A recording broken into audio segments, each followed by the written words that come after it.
everyone. So you all should have your informative speeches turned in, and they all are looking good. I haven't went through all of them yet, so I'll comment on them later and just you'll get feedback. I have been through all of your outlines, and just a little heads up, make sure you're using APA. A lot of you, for your sources, is where you're messing up. So either you're adding an extra little section and you say sources, and then you just copy and paste a web link. That's not APA. That's doing the way you're doing is still plagiarizing. That's not APA, that's not MLA, that's not any citation. So technically what you're doing is technically plagiarizing. Some of you are doing MLA or something close, so you go and you do works cited. Remember, APA is references. If you still have questions, I have a whole tab that goes over APA. I have a whole lesson, I have a whole paper that shows you how to do it, and many different things to assist you in many different links. So there should not be any excuses for basic APA, because I have a whole section there that should be able to help you. So make sure you're doing that, okay? Now, moving on, we're about to go into persuasion. This is one of my favorite topics, so I kind of am breaking it into 2 weeks because there's a lot of fun things going on. But first, we're going to learn how to do speaking to persuade, okay? So this will be our first topic. Your persuasion speech will be due not this week, but next week. Next week, we're going to be looking at the rhetoric within persuasion and different things kind of like that, because it's just fun. So today, we're going to be covering speaking to persuade. Now, moving just to kind of first define, what is persuasion? Persuasion is the process of attempting to change or persuade or sway someone to change their attitudes, their beliefs, their values, or their behavior. Okay? Now, their attitudes are basically what they like and dislike. Okay? Their beliefs are what they hold to be true, and their values are what they value. Okay? And their behavior is just common things that is their social norms.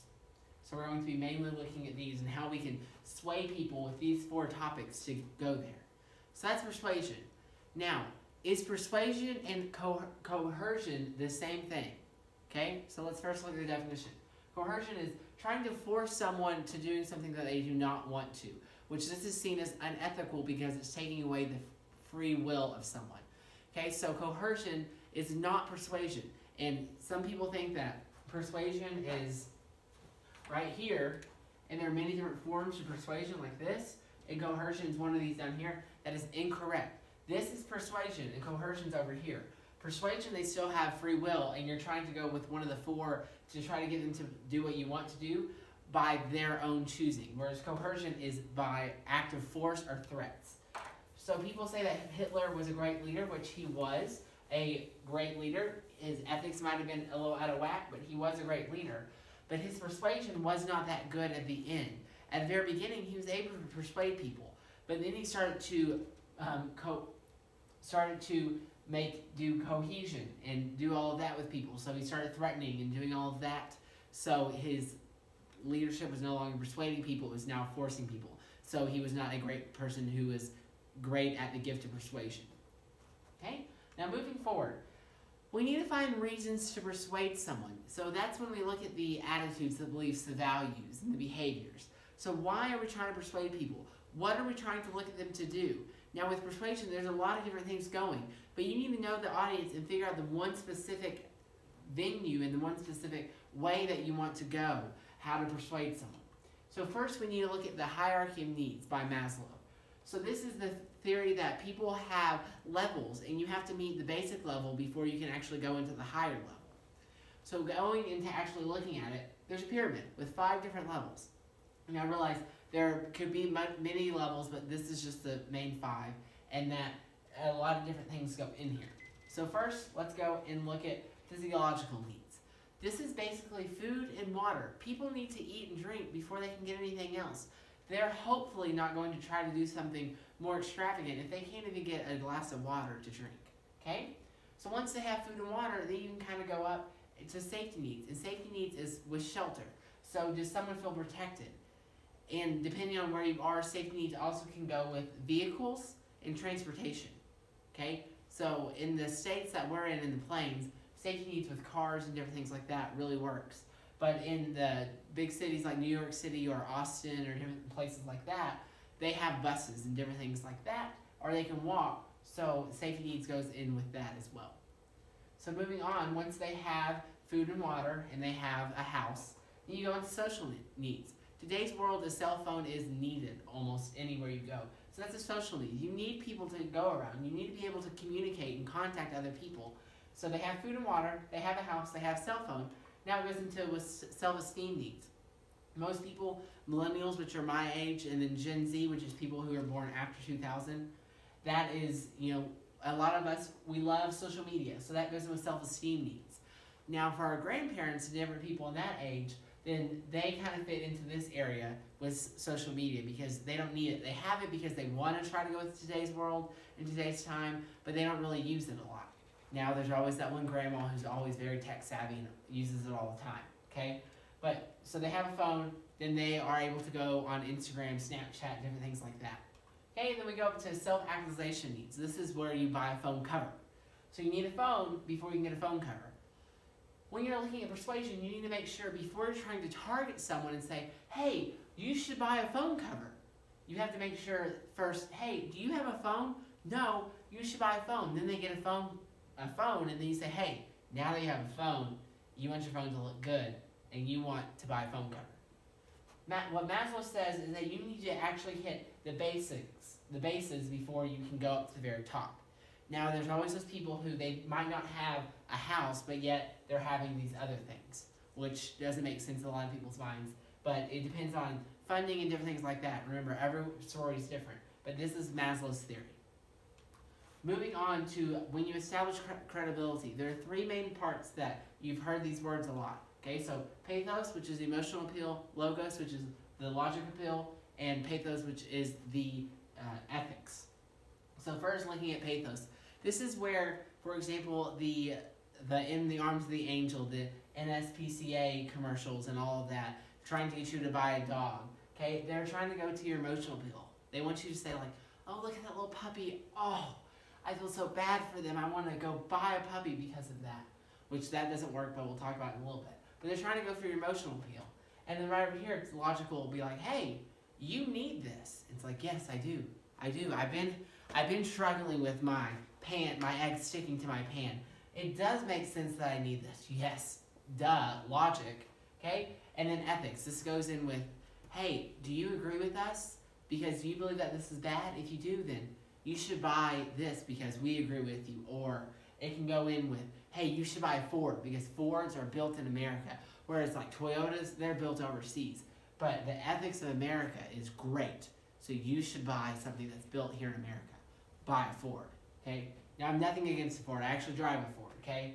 And I also love Nissan and Toyota as well, okay? So moving on after these three. But you need to make sure, try to look at which person which is this targeting. When you're actually writing your discussion, you're going to need to know which one they're targeting, kind of look at it, okay? So these are three buzzwords.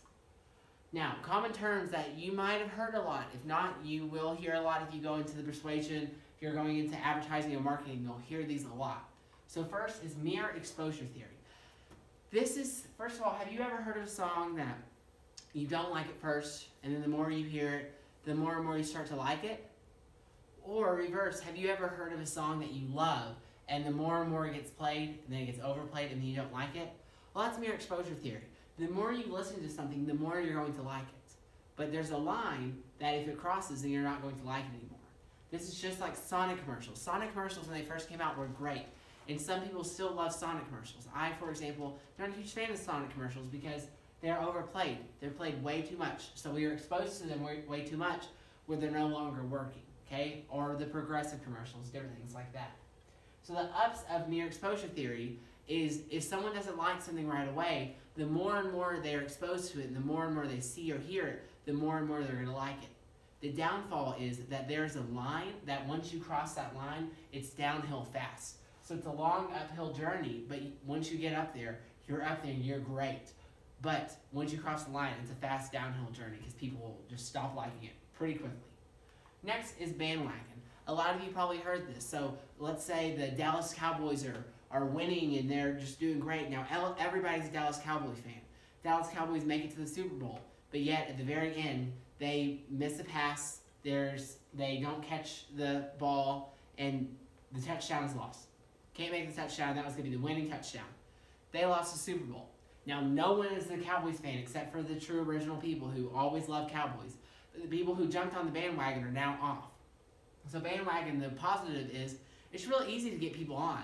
So if you're doing well, everyone wants to jump on a winning team. Everyone wants to jump on a winning bandwagon. So everyone's on. But the downfall is if you make one tiny error, everyone's off really quick. Because it was easy to get them on, it's easy for them to hop right off and hop on someone else's bandwagon. Okay? And then the pain-pleasure principle. So with this is going into, you need to have a commercial that shows some pain. But then at the end, it shows you some pleasure. Okay? So let's look at the dog commercials again. When they're doing it, they don't work because everyone changes the commercial. Because the whole time, they're showing sad dogs. Where at the end, they do say, like, hey, you can help and donate money, or you can come help adopt a dog. But what they need to do, let's say there's a minute-long commercial. 20 seconds of it needs to show kind of sad dog commercials, or sad dogs. And then about 10 seconds of it, 10 to 15 needs to be like, hey, but do you see this? You can help out. And then, 10 to 20 seconds should be showing people going to adopt the dogs. And the last 20 seconds should show them at home with the dogs. So it shows the pain of, oh, look at those sad dogs. Oh, look, there's something I can do about it in the middle. And then there's pleasure. Look how happy those dogs look. I can make a dog look that happy, and I can be that happy person. So this is really hard to hit if you're going to try to target this way. The hard thing about it is if you have too much pain, then people are going to want to change the channel. They aren't going to look at it. If you have too much pleasure, they're going to say, oh, well, they're already doing fine without me, so they don't need me, I'm good. Whereas, but if you hit it right in the middle where you have just enough pain and just enough pleasure, this is one of the best type of persuasion and best type of advertisement to go for. Okay, these two work really well, but if you're able to hit this on the spot, it works the best. People will more than likely always go to this one versus these two. Okay? Now, moving on to our final thing. Social judgment theory. This is the theory that says that people are able to look at a message and know if they agree with it or disagree with it, and how likely they are to be successful, or how likely you are to be successful with certain people about the message that you are trying to say. So looking at it, there are three main parts of social judgment theory.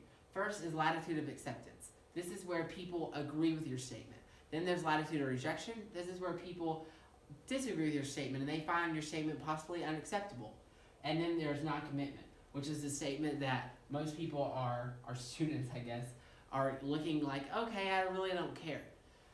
Now, when you do something, you need to know, who are you targeting? Are you targeting people, let's say you're a Nike company and you have a new shoe coming out and you're trying to target people who are already buying your shoes.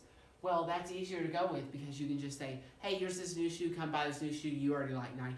Whereas if people will reject Nike, you have to kind of build a relationship, find common ground to make sure that they will go buy Nike. And then here you actually have to give them a reason to say, yes, I do want to go buy Nike. Now, there are three main parts, and you might look and figure out which one is the hardest to persuade.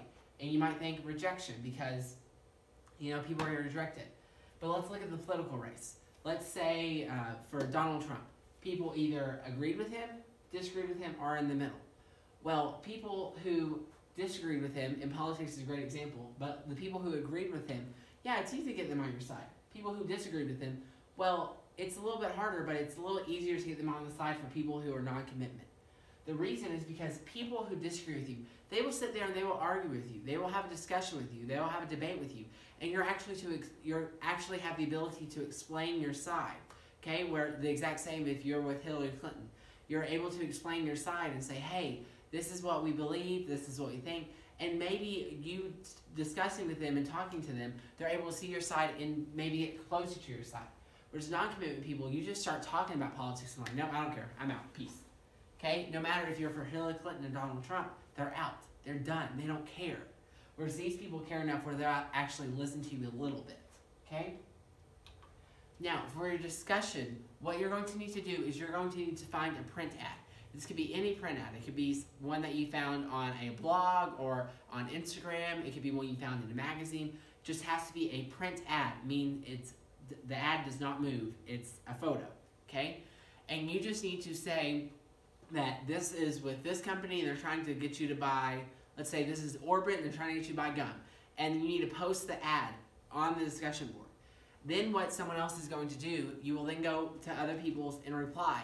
I believe that Orbit is trying to get you to buy gum by using pathos, logos, by using pain pleasure principle, which those three theories are kind of going to be hard to do it, but you're going to try to figure out what in the world is that company trying to use, what tactics are they using to get you to persuade, okay? Now, when you do that, you need to look and say, okay, this person's saying this person's saying this. Do not say the exact same thing. So if the person above you says they're using pathos for XYZ, you do not need to say they're using pathos for XYZ. Okay? You need to try to figure something else out. Now, for your participation, what you're going to need to do is you're going to need to actually go and find a Super Bowl commercial. It can be from any year you want it to be. Find the Super Bowl commercial and tell us what tactics are they using. Now, look, if they are having the quarterback from that team that year, so let's go back to the Dallas Cowboys example. If you use a commercial from when Dallas Cowboys were going to the Super Bowl, you will then say, oh, they're using that quarterback from the person who might win the Super Bowl, so they're using bandwagon fallacy, okay? And discuss it, write it out on a piece of paper. You don't have to use this year's Super Bowl commercial. You can use any years. But make sure you look at the world around. Is there a war going on? Is there a political race going on? Is there big events going on? Different things like that. Is the company trying to recover from something? Okay, and figure out what they're trying to persuade you to do and how they're doing it. Tell me about that. Now realize, if there's the Super Bowl commercials in many different pieces throughout the whole Super Bowl, you can use that. For example, this year Tide had that, is this a Tide ad commercial? They had multiple of those. You can use all of those as a whole. Or Alexa this year had the Alexa commercial, and there's 3 different parts for Alexa went out, how are we going to fix it? In the very end, it was a storyline. Finally, Alexa was fixed. But what you do not need to do is Budweiser this year had 2 different commercials. They had, of course, their sweet commercial that they normally always make people cry, and then they had the funny commercial, okay, for the Bud Night. You do not need to talk about the Bud Night and their sweet commercial. If they have a funny commercial, only talk about their funny commercial. But if the commercial goes in sequence, like the Tide ad, it repeated after itself. Then Alexa, it built on itself. You can do that, but if it's 2 different commercials, you do not need to do that. Make sure you give me the link. First of all, I love Super Bowl commercials. I love watching them. And then also so I can kind of see where you're coming from if you're getting it.